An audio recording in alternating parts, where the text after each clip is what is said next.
এবারে আমরা পরবর্তী গাণিতিক সমস্যাটা খেয়াল করি। -5,4 বিন্দু থেকে x² + y² - 2x - 4y + 1 = 0 বৃত্তে অঙ্কিত স্পর্শকের সমীকরণ নির্ণয় করো। এই ধরনের যে কোনো প্রশ্নেই তোমাকে আগে বিন্দুটা কি বৃত্তের ভিতরে আছে কি বৃত্তের বাহিরে আছে এটা চেক করে নিতে হবে, নাকি বৃত্তের উপরে আছে। আচ্ছা, তাহলে আমরা -5,4 এই বিন্দুটার স্থানাঙ্ক এই বৃত্তের সমীকরণে একটু বসাই দেখি। -5 + 4² - 2 × -5 - 4 × 4 + 1, এবং আসলে এটা আর হিসাব করা দরকার নেই, এটা দেখেই বোঝা যাচ্ছে এই ভ্যালুটা > 0। দ্যাটস ওয়াই এই বিন্দুটা বৃত্তের বাহিরে অবস্থিত। তাহলে এরকম কয়টা স্পর্শকের সমীকরণ পাবা? 2টা স্পর্শকের সমীকরণ পাবা। এখন আমরা যদি এই বৃত্তের কেন্দ্র আর ব্যাসার্ধ বের করি, কত আসবে? বৃত্তটার কেন্দ্র হচ্ছে 1, 2।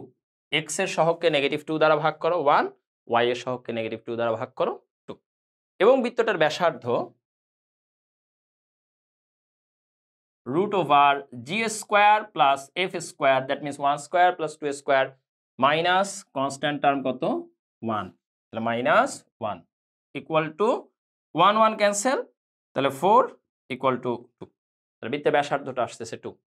আমাদেরকে বলছে এই বৃত্তে অঙ্কিত স্পর্শকের সমীকরণ কোন বিন্দু থেকে? -5,4 বিন্দু থেকে। তার মানে পুরো বিষয়টা ভাই এরকম যে আমরা -5,4 এরকম একটা বিন্দু চিন্তা করলাম যে বিন্দুটা বৃত্তের বাহিরে আছে। এবার এই বিন্দু থেকে বৃত্তে যে স্পর্শক আঁকা যায়, 2টা স্পর্শক দুই দিকে, এই 2টা স্পর্শকের সমীকরণ।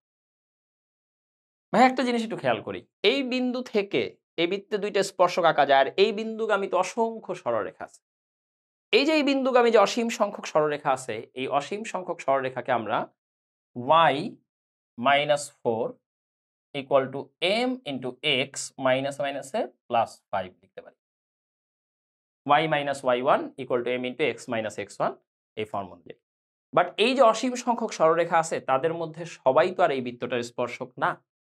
এবং চিন্তা করো এই যে বিভিন্ন দিকে বিভিন্ন ওরিয়েন্টেশনে তুমি যে সরলরেখা আঁকতে পারো তাদের সবার ঢাল ভিন্ন হবে। তোমার এমন একটা m বের করতে হবে যেই m এর জন্য সরলরেখাটা বৃত্তটাকে ছুঁয়ে যাবে স্পর্শক।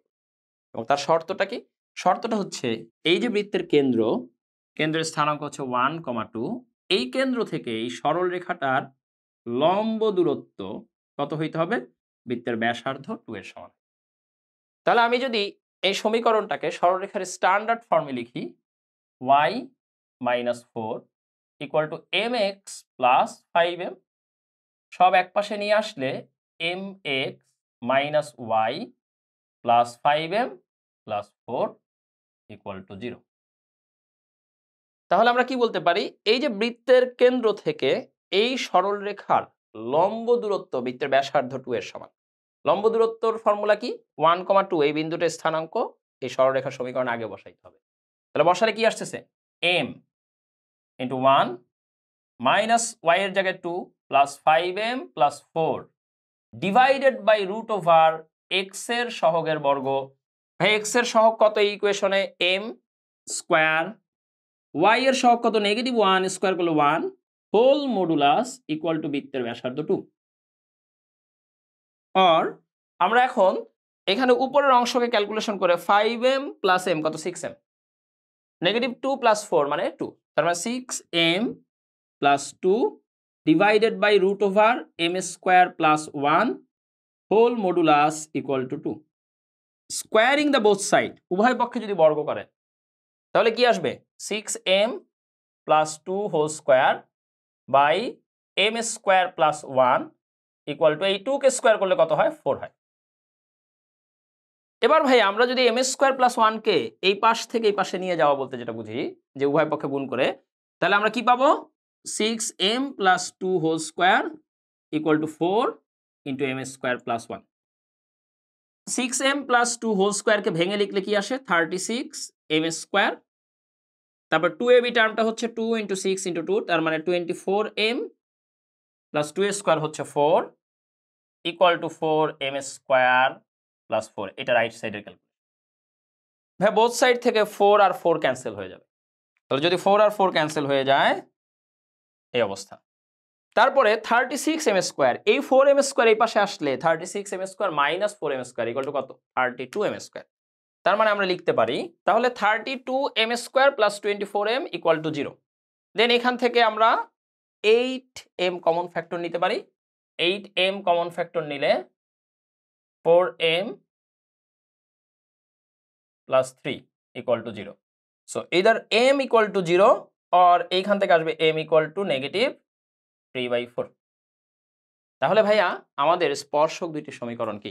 m = 0 বসালে একটা ইকুয়েশন আসবে y - 4। m = যদি 0 বসাই 0 ইনটু সামথিং ডেফিনিটলি = 0। আরেকটা হচ্ছে y - 4 m এর ভ্যালু -3/4 ইনটু x + 5। এরপর এটাকে সাজায় লিখবা। এই হচ্ছে দুইটা স্পর্শক।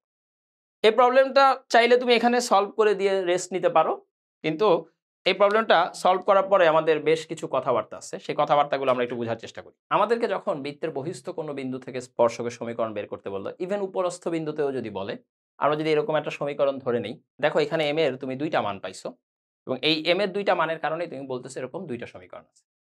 এখন একটা জিনিস খেয়াল করো, যদি কোনো কারণে বিন্দুটা বৃত্তের উপরে অবস্থিত হইতো, তাহলে তুমি শেষ পর্যন্ত এসে m এর মান পাইতে একটা, অথবা এখানে এসে একটা পূর্ণবর্গ রাশি পাইতা, ধরো m - 1² m + 1² that's why m এর একটা মান পাইতা তুমি, কারণ m - 2² = 0 মানে কি m = 2। আর যদি কোনো কারণে ওই যে বিন্দুটা সেটা যদি বৃত্তের ভিতরে অবস্থিত কোনো বিন্দু হয়, তাহলে এই যে এরকম দ্বিঘাত সমীকরণ এটা সমাধান করে m এর যে মান পাইতা সেটা একটা জটিল সংখ্যায় চলে যাইত। ঠিক আছে? তার ফলে আমরা আসলে কি বলতে পারি? আমরা বলতে পারি যে এই প্রসেসটা কিন্তু জেনারেল প্রসেস। কিন্তু এর মধ্যে যদি বিন্দুটা বৃত্তের উপরে থাকে, সেই ক্ষেত্রে আসলে আমাদের আর কষ্ট করা দরকার হয় না। আমরা x, x1, y, y1 এই ফর্ম অনুযায়ী সলভ করতে পারি। বিন্দুটা যদি বৃত্তের ভিতরে থাকে তাহলে আর কষ্ট করার দরকার নেই, আমি বলেই দিতে পারি এরকম কোনো স্পর্শক নাই। এইজন্য আমরা আসলে শুরুতেই বিন্দুটা কই আছে এটা চেক করে নিই। আদারওয়াইজ তুমি শুধু অনেকগুলো ক্যালকুলেশন করে ফেলবে।